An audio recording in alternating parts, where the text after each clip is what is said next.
Para este día vamos a considerar un tema que es un tema fascinante, porque es un tema que nos da esperanza. Ciertamente volveré. Y vamos a ir a San Juan capítulo 14, pero antes de ir ahí, vamos a invitarle a que nos acompañe en una oración porque queremos escuchar la palabra de nuestro Dios. Bondadoso Padre, gracias por estas promesas maravillosas. Hoy queremos considerar esta que es una promesa que debe arder en nuestro corazón con el deseo de que se cumpla, porque se va a cumplir. Ayúdanos a estar preparados en el nombre de Jesús. Amén. Amén. Para este día, pastor, el día de ayer, vamos a comenzar con esto, dejábamos la historia sobre el hecho de que los discípulos están en la cena, ven a Jesús hacer algo que ninguno de ellos había querido hacer, porque hay que decirlo, no es que no pudieran, es que no quisieron hacerlo, y Jesús tiene que mostrarles qué es lo que significa ser un seguidor de Él, lo hace con su ejemplo. Pero luego, pastor, antes de San Juan capítulo 14, en los versículos 36 al 38 de San Juan 13, aparecen estas palabras en las que le dice Simón Pedro al Señor, Señor, ¿a dónde vas? Jesús le respondió, a donde yo voy no me puedes seguir ahora, mas me seguirás después. Ahí Pedro hace una proclama que Jesús tiene que ayudarle a comprender un poco cómo es su corazón, porque le enseña que va a negarlo. Claramente les está hablando ya de este momento terrible que vendrá en unas horas, pastor, la cruz. Y en ese contexto aparecen estas palabras, versos del 1 al 3 de San Juan 14. No se turbe vuestro corazón. Creéis en Dios, creed también en mí. En la casa de mi Padre muchas moradas hay. Si así no fuera, yo os lo hubiera dicho. Voy pues a preparar lugar para vosotros. Y si me fuere y os preparare lugar, vendré otra vez y os tomaré a mí mismo, para que donde yo estoy, vosotros también estéis. Pastor, estas palabras del Señor Jesús, ¿cómo debieron haberlas recibido los discípulos para ponerlos en ese contexto? ¿Y qué significaron para ellos que estaban quizás un poco en este momento con un corazón turbado, justamente como lo dice el texto? Correcto. Creo que aquí nosotros, continuando con la sección que comenzamos de San Juan capítulo 13, y en el versículo 1 habíamos visto que estaban por desarrollarse, desencadenarse los eventos que iban a llevar a Jesús hacia la cruz. Él está preocupado por sus discípulos y es bien interesante que mucho del material que tenemos aquí es único, sí, del Evangelio de Juan. ¿Por qué razón? Antes de responder algunas preguntas, regresemos al aspecto histórico de este libro de Juan, porque Juan está interesado en la segunda generación de cristianos, aquellos que ya no iban a tener algún testigo presencial de la vida y del ministerio de Jesús. Juan también estaba llegando a sus últimos días y los cristianos se iban a poner tristes, así como ellos, los discípulos, se pusieron tristes al saber que Jesús ya no iba a estar con ellos.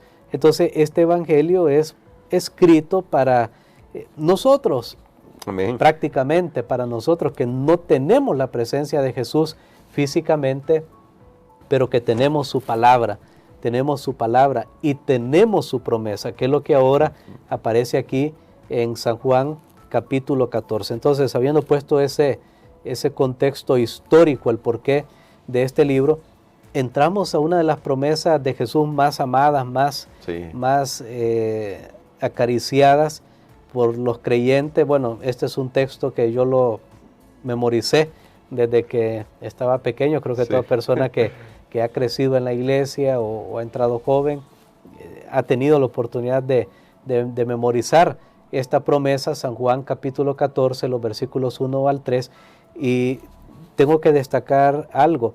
Aún antes de esa predicción que Jesús hace de la negación de Pedro, sucede algo. Judas ya había abandonado la presencia de Jesús, había salido de la presencia de Jesús y de los discípulos. Y es ahora, y noten esto, es ahora la primera vez que Jesús habla, tal vez no sé, diría yo en todo su ministerio, de una manera más íntima con sus discípulos, porque ya no estaba Judas. Wow. Miren, pónganse a pensar en todas las implicaciones que eso nos está teniendo. Entonces es la primera vez que Jesús puede ya hablar libremente a sus discípulos, porque ya no está Judas, ya no está Judas. Solo pónganse, reflexiones en qué implicaciones tiene eso. Ahora Jesús hace esta promesa maravillosa que tristemente, yo siempre que he estudiado esto, yo digo, bueno, ¿qué sigue después de San Juan 13? San Juan 14, obviamente. Pero la cosa es que ya Judas no estaba aquí en este momento que Jesús pronuncia esa promesa. O sea, Judas, después de eso sabemos que salió, pasó todo lo que pasó en el Getsemaní, entregó a su maestro, se ahorcó. O sea, Judas murió sin haber escuchado todas estas promesas maravillosas, porque se alejó de Jesús. Esto es algo triste, mis queridos hermanos, y nos hace reflexionar del peligro de abandonar a Jesús. Y no solo estoy hablando de abandonar la iglesia, porque en realidad el que abandona la iglesia primero abandonó a Jesús. Después abandonar la iglesia solo es una manifestación visible de algo que ya ocurrió en su interior. Pero entonces, esto es bien importante que lo comprendamos. Y ahora Jesús habla claramente de que Él tiene que irse, pero prepara a sus discípulos y les dice que Él va a regresar.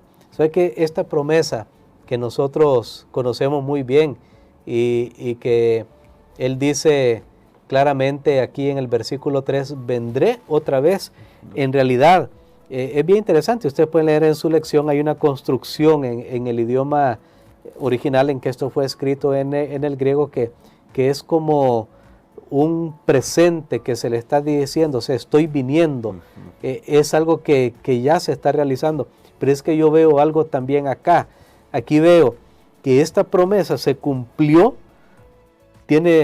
tuvo un cumplimiento espiritual y tendrá un cumplimiento literal, físico, en la segunda venida de Cristo Jesús. Pero ¿cuándo fue el cumplimiento espiritual?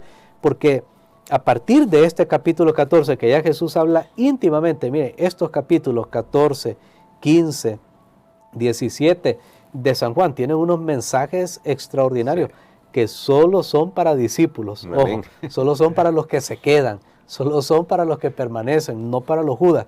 Es para los que se quedan. Entonces, noten esto, que en toda esa sección, bueno, y San Juan capítulo 16, por supuesto, hablan acerca del Espíritu Santo. O sea que Jesús regresó a los discípulos. Esa promesa se cumplió tan pronto como ellos recibieron el Espíritu Santo. Pero eso fue en una manera espiritual. Pero por supuesto que esto se va a cumplir literal cuando Jesús venga por segunda vez. Y pastor, cuando escuchamos esta promesa, nosotros tal vez nos cuesta situarnos realmente en el momento, porque esto es antes de la cruz. Esta promesa todavía no ha pasado de que Jesús fue apresado, no lo han apresado, no ha sido juzgado, no ha sido crucificado. Quizás Jesús les da esta promesa para que digan, pase lo que pase, yo voy a cumplir. Pero pastor, nosotros, y me gustaba ese énfasis que también se hace en la lección, no solo creemos en esta promesa porque sabemos que las profecías bíblicas se han cumplido, creemos en esto por quién hizo la promesa. De nuevo aquí volvemos entonces al tema de por qué Juan presenta a Jesús de la manera que lo presenta en el prólogo. ¿Qué nos debería decir esto sobre cómo confiar en la persona de Jesús que nos ha hecho esta promesa? Tal como hemos estado estudiando este trimestre, que la presencia de Jesús debe ser real para el creyente, el testimonio a través de las palabras de Jesús, a través de la obra del Espíritu Santo debe ser tan real que nosotros no debamos dudar de que estas palabras son así.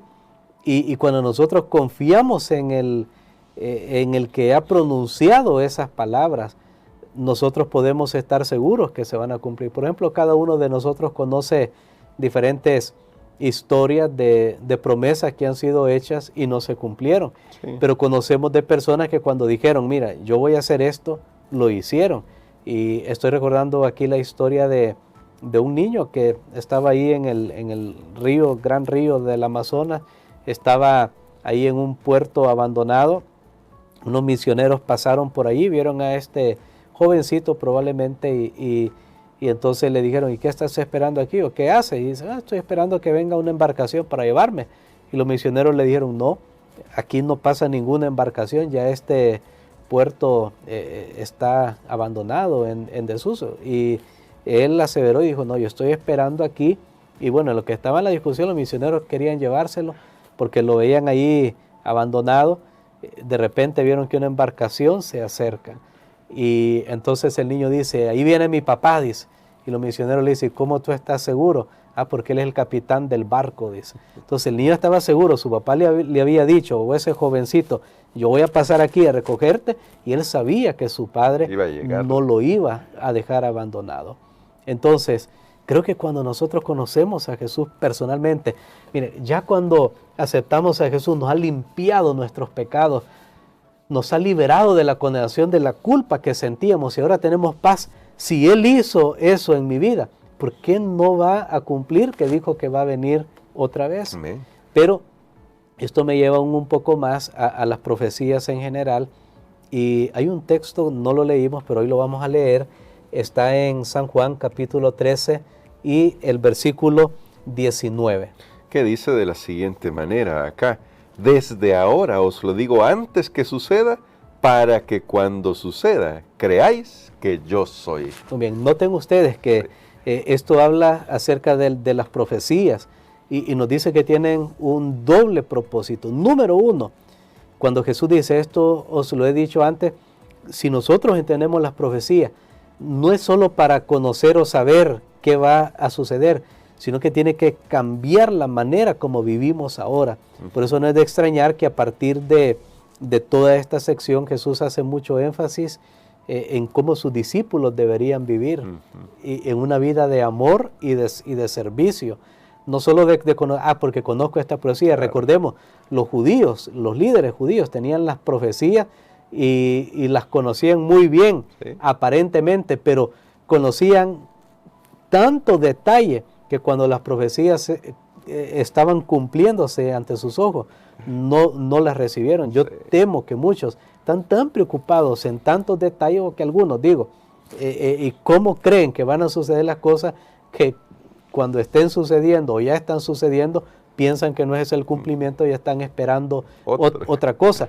Porque el propósito de la profecía es, uno, cambiar la manera como yo vivo hoy. Amén. Y número dos, marcar esa confianza en ese Dios que hizo el anuncio, y cuando sucede, mi fe no comienza, mi fe todavía se fundamenta más, crece más cuando yo veo que esas profecías se han cumplido. Amén. Entonces, eso es lo mismo que también estaba sucediendo aquí en el capítulo número 14. Muy bien, entonces todavía quedará un poco más de estudiar, la verdad hay mucho tema que cubrir. Quédese con nosotros porque todavía vamos a ir un poquito más despacio en el capítulo 14. El día de mañana hablaremos justamente sobre ese yo soy el camino, la verdad y la vida.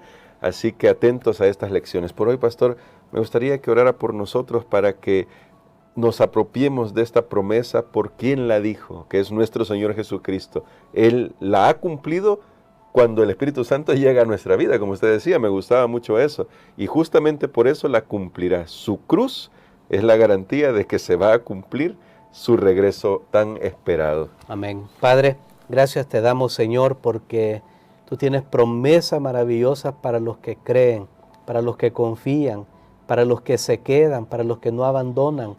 Por eso nosotros queremos también hacer nuestras esas promesas de tu palabra. Gracias, Señor, porque sabemos que si hubo una primera venida y todo lo que esa primera venida logró, aún a costa del sacrificio, sabemos que hay una segunda, porque nos habla de ya una gloria que va a ser revelada y que va a culminar con ese gran evento de la salvación. Bendícenos, Señor, ayúdanos a ser parte de ese grupo que te espera, en el nombre de Jesús. Amén.